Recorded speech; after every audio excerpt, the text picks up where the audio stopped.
திருப்பட்டினத்தில் பழமை வாய்ந்த படைவெட்டி மகாமாரியன் ஆலய கும்பாபிஷேக விழா ஏராளமான பக்தர்கள் கலந்து கொண்டு சாமி தரிசனம் செய்தனர். காரைக்கால் மாவட்டம் திருப்பட்டினம் வடகட்டளை கிராமத்தில் அமைந்துள்ள பழமை வாய்ந்த ஸ்ரீ படைவெட்டி மகாமாரியம்மன் ஆலயம் உள்ளது. ஆலயத்துக்கு கும்பாபிஷேகம் நடைபெற்ற 12 ஆண்டுகளுக்கு பிறகு மீண்டும் கும்பாபிஷேகம் செய்ய வடகட்டளை கிராமத்தினர் முடிவு செய்தனர். அதனைத் தொடர்ந்து ஆலய திருப்பணிகள் கடந்த 3 மாதங்களுக்கு மேலாக நடைபெற்று வந்தது. திருப்பணி வேலைகள் நிறைவுற்று கடந்த 24ஆம் தேதி பந்தகால் முகூர்த்தத்துடன் கும்பாபிஷேகத்துக்கான பணிகள் தொடங்கியது. அதனைத் தொடர்ந்து கடந்த 31ஆம் தேதி விக்னேஸ்வர பூஜை, நேற்று முதல் யாகசால பூஜை நடைபெற்றது. கும்பாபிஷேக நாளில் அதிகாலை 4 மணிக்கு 2ஆம் யாகசாலை பூஜை தொடங்கி 6 மணி அளவில் மகா பூர்ணாகுதியுடன் மகா தீபாரதனை காண்பிக்கப்பட்டது. பின்னர் மங்கள வாத்தியங்கள் முழங்க புனித நிறங்கிய கலசங்களை சிவாச்சாரியார்கள் சுமந்து ஆலயத்தை வலம் வந்து விமான கலசத்தில் ஊற்றி மகா கும்பாபிஷேகம் நடைபெற்றது.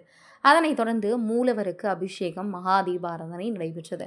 இந்த கும்பாபிஷேக நிகழ்ச்சியில் வடகட்டளை கிராம முக்கியஸ்தர்கள், விழா கமிட்டியினர், ஊர் மக்கள் உள்ளிட்ட ஏராளமானோர் கலந்து கொண்டு அம்மனின் அருள் பெற்றனர்.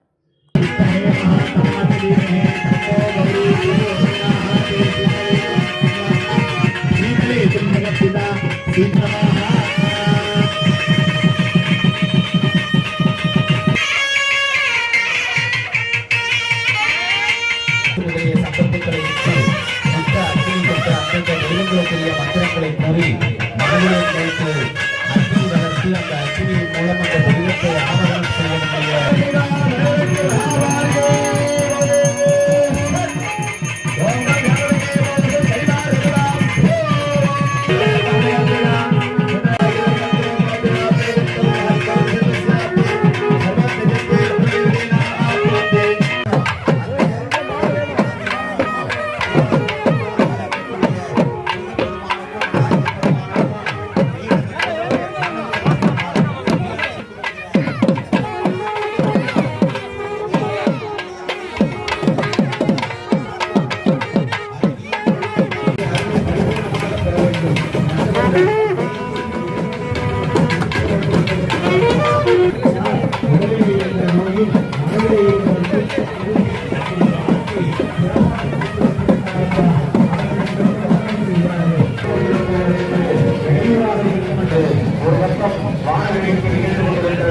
ஒரு பக்கம் நேரடியாக இந்த நிகழ்வை ஒளிபரப்பது அன்பர்கள் எல்லாம்